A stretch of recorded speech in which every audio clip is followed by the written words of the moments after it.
All right. I was talking about the evil in this land here. And it was headed by the United States President, communist Muslim Barack Obama. And there shall cleave naught of the cursed thing to thine hand. In other words, don't take anything out of this land, that the Lord may turn from the fierceness of his anger, and show thee mercy, and have compassion upon thee, and multiply thee, as he hath sworn unto thy fathers. When thou shalt hearken to the voice of the Lord thy God, to keep all his commandments which I command thee this day, to do that which is right in the eyes of the Lord thy God.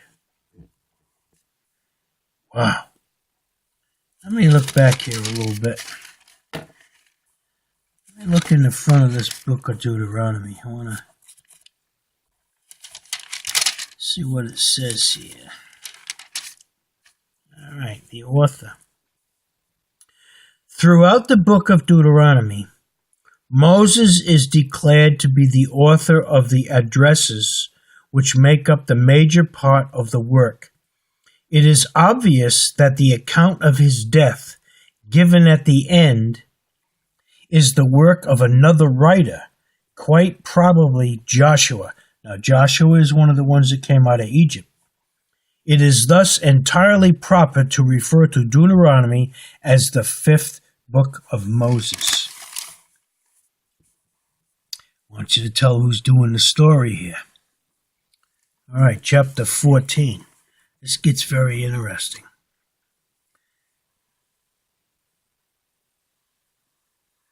Ye are the children of the Lord your God. Ye shall not cut yourselves, nor make any baldness between your eyes for the dead. I don't know what that means. For thou art an holy people unto the Lord thy God, and the Lord hath chosen thee to be a peculiar people unto himself, above all the nations that are upon the earth. He's giving them commandments here, man. Thou shalt not eat any abominable thing. Some of the stuff that's walking around on the earth, he says, don't eat it. These are the beasts which ye shall eat: the ox, the sheep, and the goat, the hart, H-A-R-T, hot. Yeah, I don't really spit out the R when I say hot. H-A-R-T, I'm saying. And the roebuck. The roebuck, I think that's the male deer, and the hart is the female deer. I think.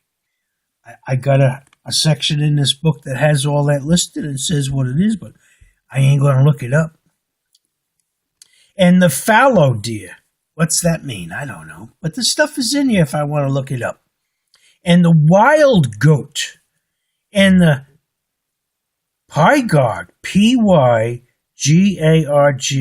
Now, let me see what that might be. Let's see. Bison. It's a buffalo. I eat buffalo. I like buffalo.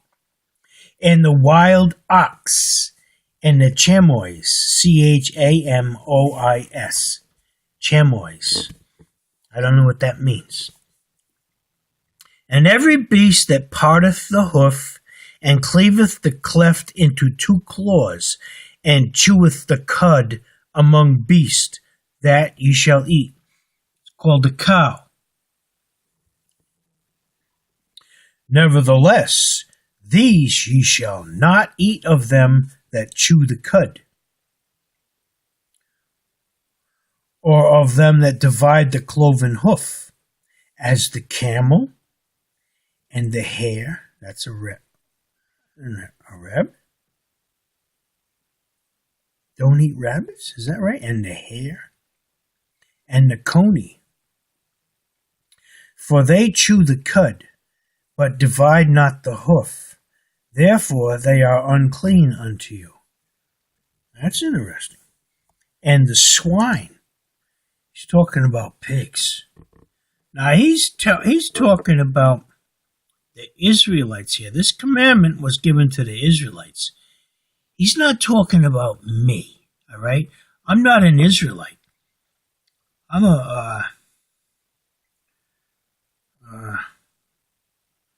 I'm one of the ones that was adopted into the family. You know, you have to read in the New Testament when it talks about the food which you can't eat and can't eat, and how the people after the Gentiles got saved and said, well, now they got to do this and this and this and this. And Paul says, hey, you guys couldn't even do that stuff. How do you expect them?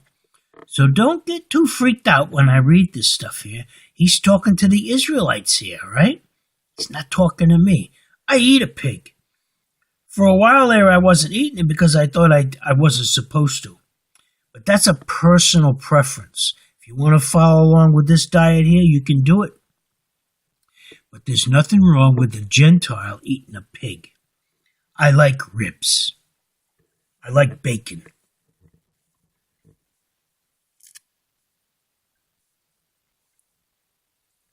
And the swine, which is the pig, because it divideth the hoof, yet cheweth not the cud. It is unclean to you.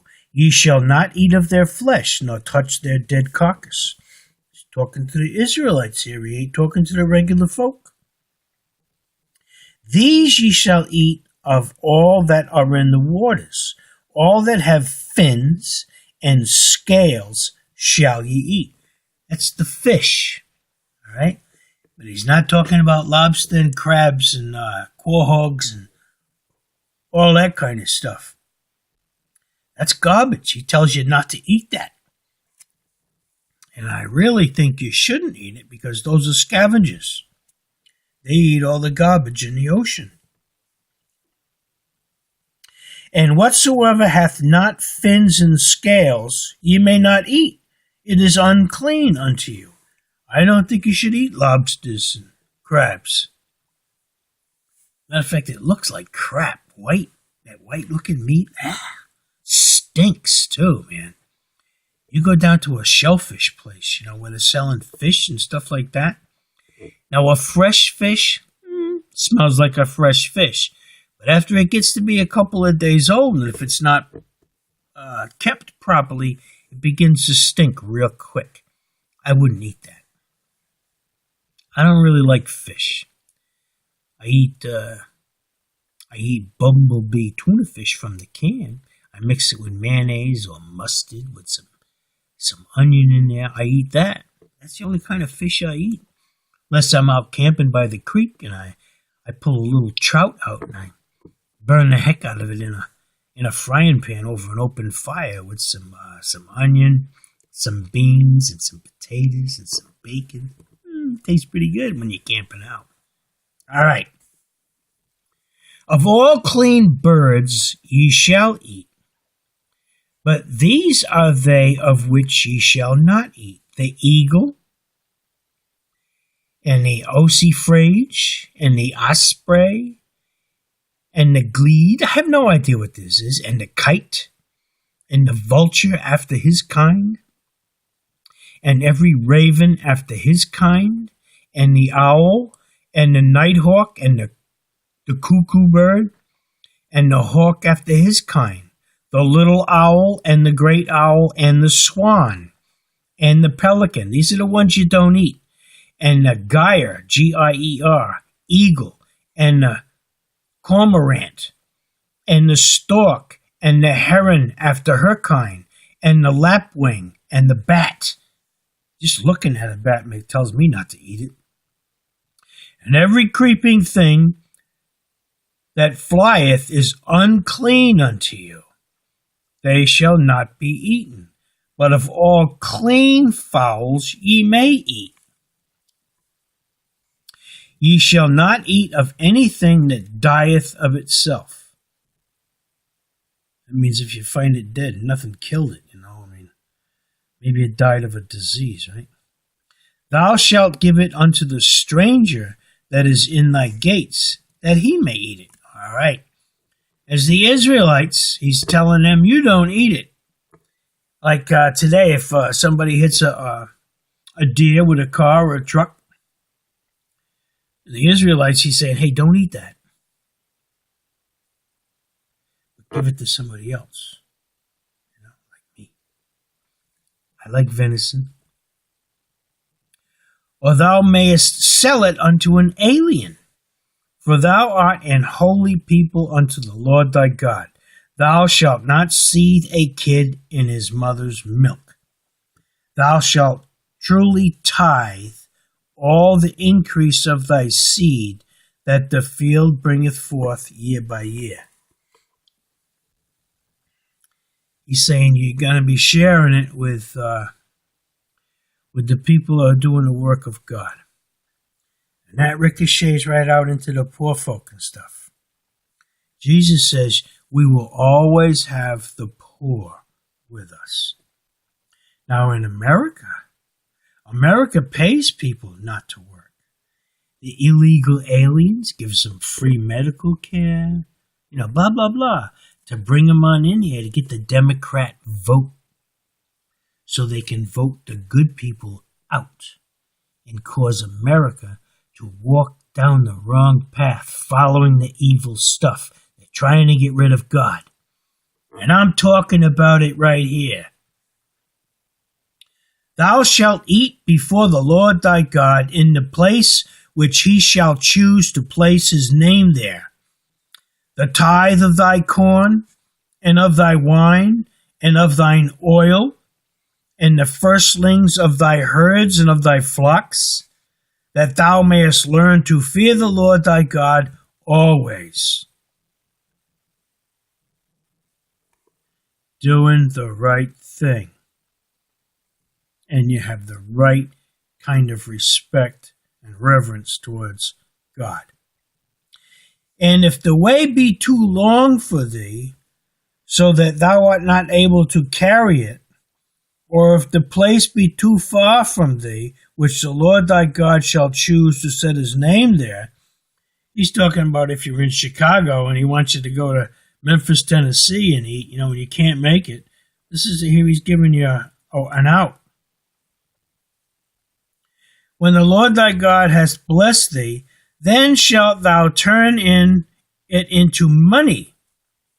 Rather than walk down there, just send them some money. And bind up the money in thine hand, and shalt go unto the place which the Lord thy God shall choose. You're sharing your stuff, man. And thou shalt bestow that money for whatsoever thy soul lusteth after, for oxen, or for sheep, or for wine, or for strong drink, or for whatsoever thy soul desireth. And thou shalt eat there before the Lord thy God, and thou shalt rejoice, thou and thine household.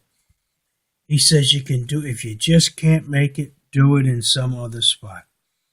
Gather up the grub and the drink, and have a get-together. And the Levite that is within thy gates, thou shalt not forsake him, for he hath no part nor inheritance with thee. Those are the guys that do the stuff for God. They carry around the tabernacle, they do all the worshiping, they do all that stuff. And at the end of 3 years, thou shalt bring forth all the tithe of thine increase the same year, and shalt lay it up within thy gates. Gathering up your money. And the Levite, because he hath no part nor inheritance with thee, in other words, they have no way to make money. They don't work for anybody else for an income. They work for God alone. And the people are supposed to support them. And here's the commandment right here. This is it in the book of Deuteronomy. And the stranger and the fatherless and the widow, which are within thy gates, shall come, and shall eat and be satisfied, that the Lord thy God may bless thee in all the work of thine hand which thou doest. Now, I don't mean to keep patting myself on the back, But I'm looking right at me right here, right? And while I'm looking right at me, I notice some people on the other side of that looking at me also. So I'm talking to you too. I share my stuff, okay? I share quite a bit, actually. Me and my wife. And he keeps returning it to me more and more all the time. It never ends. It's his law. It's called sowing and reaping. The more stuff you plant, if you plant a good seed in good soil, you're going to get a good harvest. I'm not saying this. I'm repeating what God says, and I'm telling you. Ooh. It says it right here. That the Lord thy God may bless you in all the work of thy hand which thou doest. In other words, it keeps going on and on and on and on. Is it going to fall apart one day? Yep. Why? Because the demon craps are getting a stronger foothold in America, and they want to destroy it. I hope Trump is able to prevent it. I hope he doesn't back out on his word. I hope he builds that wall and keeps these disgustingly evil people out. He says, have no pity on them. We read that right here in this word. God says, have no pity on those people. The 7th year and manner of release. Now, here's something that's not talked about anywhere, except right here at my desk. In the middle of the night, I'm talking to myself. But listen to this. I'll bet there's millions of people that are going to hear this, know nothing about this, or if they heard about it a long time ago, they've forgotten. But it's in your brain. It's up in there, and I'll bring it to your remembrance. Listen to this stuff. I got about 1 minute to read some of this stuff. At the end of every 7 years, thou shalt make a release. Now, he's talking to the Israelites. He's not talking to the Gentiles. He's not talking to other folks, man. He's talking to his godly people, the chosen people. But if you followed this stuff too, you'd be blessed. So would I. And this is the manner of the release. This is what it is. Every creditor that lendeth aught unto his neighbor shall release it. He shall not exact it of his neighbor or of his brother, because it is called the Lord's release. Now we're talking about relatives, lending to relatives, and neighbor to neighbor. He's not talking about lending money to somebody up in Timbuktu that you don't know and trying to get an interest rate on it. I got to stop this thing, and I'm going to come right back, and I'm going to go right into this. But he does talk about the foreign people too, so hold on a minute.